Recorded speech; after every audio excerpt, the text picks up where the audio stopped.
বিসমিল্লাহির রহমানির রহিম। আমি মোহাম্মদ সরোজ আলী, চেয়ারম্যান 5 নং জাদুরচর ইউনিয়ন পরিষদ, রৌমারী কুড়িগ্রাম।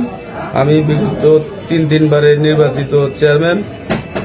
গত 19/6/25 তারিখে দৈনিক কালবেলা অনলাইন পত্রিকায় আমাকে নিয়ে পুলিশের ঘুষ নেওয়ার ভিডিও ফাঁস শিরোনামে যে সংবাদ প্রচার করা হয় তা সম্পূর্ণ মিথ্যা ও ভিত্তিহীন। কিছুদিন আগে পুলিশের একটি টহল টিম সায়দাবাদ বাজারে আসে। তাদেরকে চা খাওয়ার জন্য কনস্টেবল মোস্তাফিজুর রহমানের হাতে 500 টাকা দেয়।